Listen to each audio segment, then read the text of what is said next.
Malam ini kita akan bahas pembukaan dari surat Al-Kahfi, yaitu tentang kisah Ashabul Kahfi. Oke, coba teman-teman buka surat Al-Kahfi, dimulai dari ayat 9. Saya akan bacakan beberapa ayat pembukaan, nanti kemudian kita bahas bersama-sama.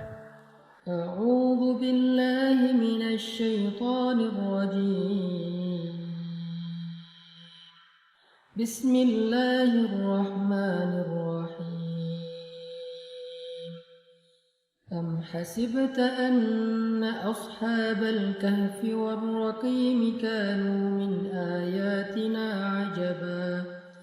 إذ أوى الفتية إلى الكهف فقالوا ربنا آتنا من لدنك رحمة وهيئ لنا من أمرنا رشدا فضربنا على آذانهم في الكهف سنين عددا ثم بعثناهم لنعلم أي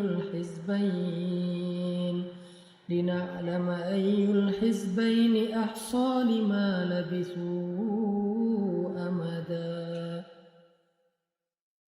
نحن نقص عليك نبأهم بالحق إنهم فتية آمنوا بربهم وزدناهم هدى وربطنا على قلوبهم إذ قاموا فقالوا ربنا رب السماوات والأرض لن ندعو من دونه إلها لقد قلنا إذا شططا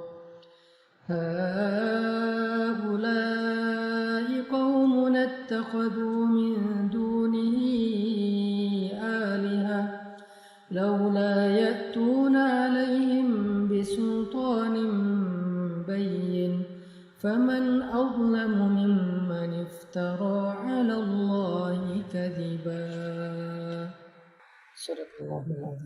Ayat yang barusan saya baca ini adalah paragraf yang berkisah tentang pemuda Ashabul Kahfi.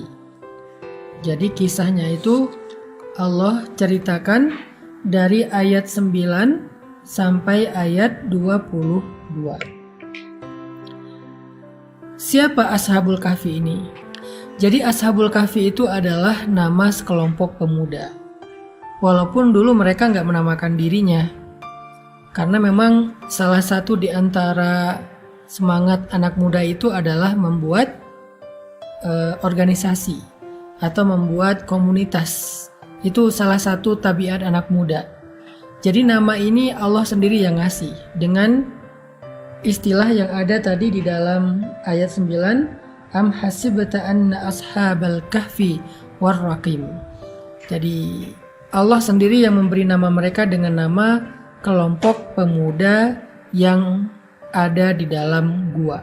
Yang jelas Ashabul Kahfi ini adalah sekelompok anak muda yang mendapatkan petunjuk setelah mereka bertemu dengan satu orang nabi atau orang solih. Lalu mereka mendengar nasihat dari laki-laki ini. Mereka belajar dari laki-laki ini tentang tauhid, tentang Allah, ibadah kepada Allah, kemudian tentang akhlak, sehingga hati mereka merasa berkenan. Mereka merasa tertarik dengan ajaran Nabi ini. Lalu mereka pun belajar secara lebih serius sampai akhirnya mereka kemudian berpisah dengan Nabi atau guru mereka. Ini cerita singkatnya Ashabul Kahfi. Nah, jumlah mereka pun ikhtilaf di antara banyak periwayat cerita. Makanya Allah katakan di ayat 22 itu sayaquluna salasatun rabi'uhum kalbuhum wa yaquluna khamsatun sadisuhum kalbuhum wa yaquluna sab'atun wa thaminuhum kalbuhum. Ada yang mengatakan jumlah mereka 3, 4 dengan anjingnya. Ada yang mengatakan jumlah mereka 5, 6 dengan anjingnya. Ada yang mengatakan jumlah mereka 7 dan 8 dengan anjingnya. Allah menjawab, Rabbi a'lamu bi'iddatihim. Allah lebih tahu jumlah mereka. Terus kenapa pemuda ini menjadi istimewa? Allah mengatakan innahum fityatun. Mereka adalah pemuda. Tapi nggak cukup segitu aja. Sehingga buat kita, kalau kita mau jadi orang yang istimewa di mata Allah, nggak cukup sekedar menjadi pemuda doang. Karena modal usia doang itu belum cukup. Modal kekuatan fisik doang itu belum cukup. Modal penampilan doang itu belum cukup. Terus yang bikin kita istimewa itu apa? Allah menjawab dengan jelas di sini, amanu bi rabbihim, iman. Jadi yang menjadikan seseorang itu istimewa lebih daripada yang lain adalah isi hatinya, iman. Allah tuh nggak ngelihat penampilan kalian. Allah tuh nggak ngelihat perbuatan atau pekerjaan kalian. Allah tuh nggak ngelihat aset atau harta kalian. Tetapi yang Allah lihat adalah isi hati kalian. Di sini maksudnya apa? Maksudnya penampilan menarik itu bukan yang paling awal Allah lihat dari seseorang. Pekerjaan yang karir yang sukses bukan itu dulu yang Allah jadikan sebagai penilaian mulia atau enggaknya seorang hamba. Hartanya, simpanannya, tabungannya, asetnya banyak, bukan itu yang Allah lihat dulu. Yang Allah lihat, yanzuru ila qulubikum. Allah lihat ke dalam hati kalian. Apa maksud ngelihat ke dalam hati? Di sisi Allah, di mata Allah, orang yang di dalam hatinya ada iman, dialah orang yang mulia. Walaupun penampilannya tidak menarik, walaupun pekerjaannya tidak dianggap sebagai pekerjaan yang mapan, walaupun hartanya sedikit, tetapi kalau di dalam hatinya ada iman, maka dia adalah manusia yang istimewa di sisi Allah Subhanahu wa taala. Sehingga innahum fityatun, anak muda ini menjadi istimewa karena di dalam hatinya ada iman, amanu bi rabbihim. Di sini Allah lagi ngajarin kita tentang persepsi. Apa yang disebut dengan mulia, apa yang disebut dengan hina. Allah lagi ngajarin kita tentang cara pandang dalam melihat seseorang. Jangan melihat seseorang itu mulia karena penampilannya aja. Allah lagi ngajarin kita jangan sampai kita memandang seseorang itu mulia karena kagum kepada karirnya atau jabatannya. Jangan sampai kita memuliakan seseorang hanya karena hartanya. Tapi cobalah lebih dalam, muliakan seseorang karena imannya. Muliakan seseorang karena kesolihannya. Muliakan seseorang karena kebaikan hatinya. Kalau Allah memandang seseorang dengan sudut pandang ini, maka Allah ingin kita juga menggunakan perspektif ini dalam melihat seseorang. Yang perlu adalah kita tetapkan nih, perspektifnya apa dulu? Siapa orang yang istimewa di mata kita? Tanya kepada Allah. Harusnya orang yang istimewa di mata kita adalah orang-orang yang istimewa di mata Allah. Siratal ladzina an'amta alaihim. Orang yang Allah muliakan, itulah orang yang harusnya kita muliakan. Orang yang Allah istimewakan, itulah harusnya orang yang kita istimewakan. Siapa mereka? Banyak. Pertama, orang tua. Walaupun orang tua kita mungkin bawel, walaupun orang tua kita mungkin jadi beban, walaupun orang tua kita mungkin sering clash sama kita atau sama pasangan kita, walaupun orang tua kita mungkin pernah ngecewain atau nyakitin perasaan kita, tetapi Allah telah mengistimewakan mereka. Sehingga tugas kita adalah mengganti perspektif bahwa mereka itu orang istimewa dan kita layak mengistimewakan mereka. Nah, malam ini kita poin pertama membangun perspektif. Membangun cara pandang kita tentang sesuatu. Mana yang mulia, mana yang enggak. Mana yang istimewa, mana yang enggak. Ternyata caranya sederhana. Tanya aja ke Allah, ya Allah, orang mulia itu siapa aja sih?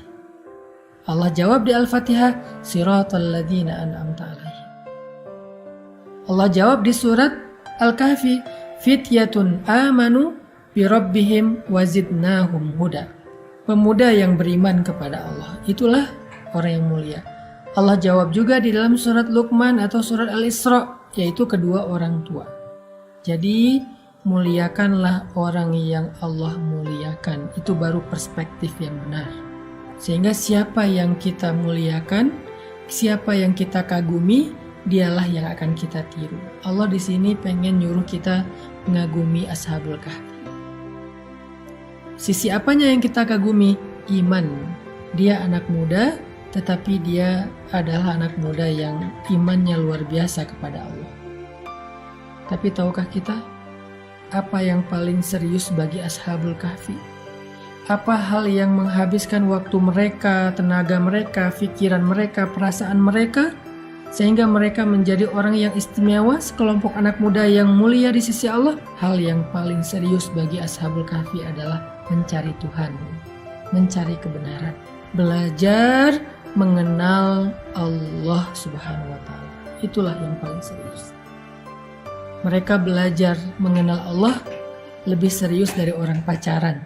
Mereka belajar mengenal Allah lebih serius daripada orang yang lagi bikin usaha atau entrepreneurship.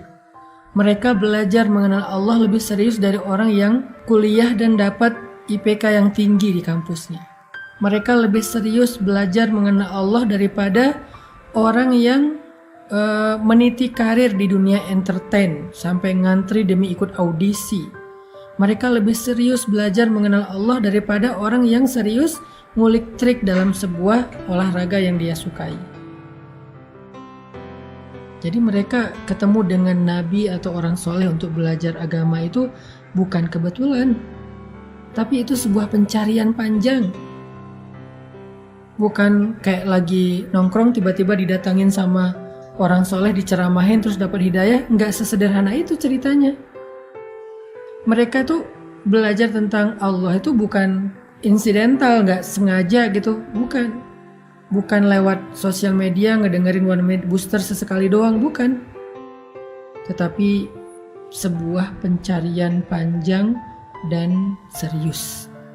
Itulah yang menjadikan Ashabul Kahfi istimewa, karena tenaga mereka, pikiran mereka, perasaan mereka habis serius mereka gunakan untuk belajar mengenal Allah. Buat mereka, belajar mengenal Allah itu sesuatu yang sangat penting, lebih dari apapun.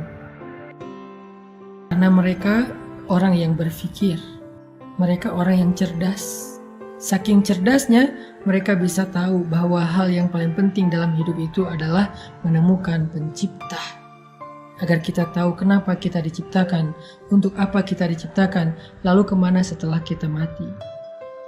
Saking cerdasnya mereka, saking briliannya mereka bisa mengerti bahwa hal yang paling penting dalam hidup itu mengenal Allah Subhanahu wa Ta'ala.